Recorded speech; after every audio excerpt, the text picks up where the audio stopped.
इस भारत जोड़ो यात्रा पर क्या कहना? अभी यूपी में एंटर होने वाली है भारत जोड़ो यात्रा राहुल गांधी की, और वो पैदल चल रहे हैं इतनी ठंड में, टी शर्ट में भी वो काफी चर्चा में है कि वो एकदम। मैं कोई सोशल मीडिया में कमेंट देख रहा था कि वो टी शर्ट पहन करके चल रहे हैं।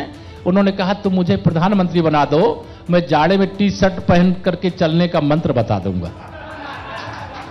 अब श्री राहुल गांधी जी आए, उसके पहले भी आए हैं, खाट पंचायत किए हैं। कौन कौन पंचायत यहाँ यूपी में 2017 में कर रहे थे जी, लेकिन लोगों ने खटिया खड़ी करके भेज दिया। तो 2014 में 2 सांसद थे, 2019 में 1 रह गए। मेरा पूरा विश्वास है कि 2024 में कांग्रेस मुक्त जैसे विधान परिषद हो गई है, वैसे कांग्रेस मुक्त उत्तर प्रदेश सांसदों से हो जाएगी।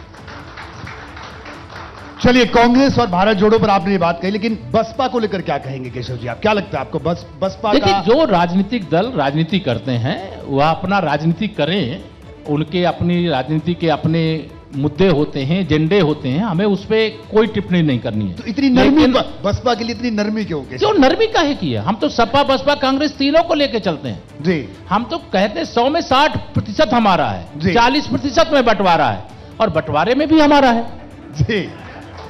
क्यों हमारा है? क्योंकि हम सबका साथ सबका विकास करते हैं। तो जो हमें वोट नहीं दे रहा तो वो भी सोचता है कि यार जब प्रधानमंत्री आवास योजना में आवास हिंदू मुसलमान गरीब और पिछड़ा और अनुसूचित वर्ग कोई भेदभाव की ये सारी विकास योजनाओं का लाभ मिल रहा है, सम्मान निधि सबको मिल रही है, भर्तियों में भ्रष्टाचार नहीं हो रहा है, पारदर्शिता से पहले नहीं तो जब भर्ती होती थी यहां सब बैठे, कभी आप पूछिएगा झोला लेकर के सब सफाई से निकलते थे, अब बोरा बोरा भर करके नोट ले जाते थे, सूची चली आती थी और भर्ती हो जाती थी। होती थी कि नहीं होती थी? तो ये पूरा कल्चर आपने बदल दिया, आप दावा कर रहे हैं? निश्चित तौर से हम लोगों ने पूरी कोशिश की है। 6 वर्ष में बहुत कुछ बदला है और जो बदलना बाकी उसको भी बदलने का काम करेंगे। केशव जी, आपको नहीं लगता कि केंद्र में 10 साल सत्ता में हो गए, आपको अभी हो जाएंगे अगर हम 24 की बात करें, तो जो एंटी इनकम्बेंसी होती है, क्योंकि इस देश में हर 10 साल में बड़े परिवर्तन हुए राजनीतिक तौर पर, आप तो उन तमाम परिवर्तनों के साक्षी भी रहे हैं, तो क्या लगता है इस एंटी इनकम्बेंसी से आप लोग लड़ जाएंगे? क्योंकि जब 24 में आप जाएंगे तो आपकी प्रदेश सरकार को भी 7 साल हो जाएंगे।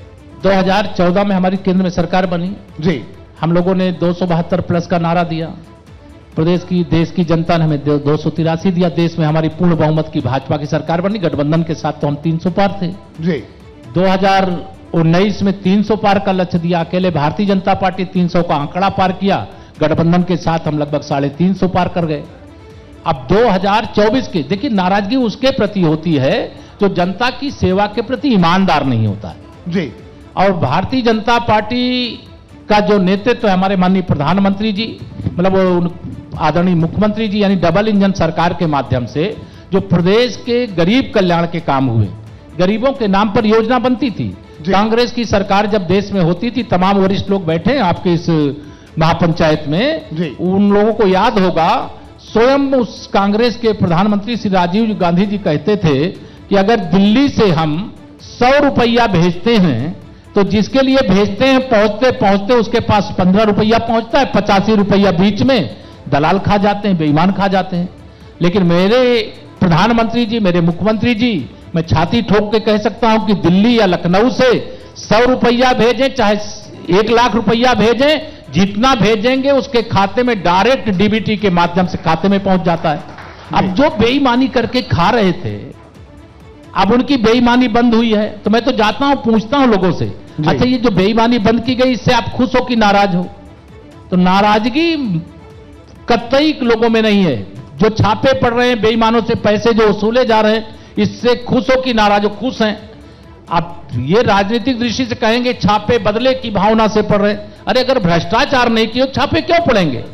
और छापे पड़ेंगे अगर नोट की कोठरियां भरी निकलेंगी, सोने की सिल्लियां और चांदी की सिल्लियां निकलेंगी, बैंक के लाकरों में जखीरा निकलेगा, तो छापे तो जायज हैं और जनता उसका समर्थन करती है। इसलिए हमारा समर्थन निरंतर बढ़ रहा है।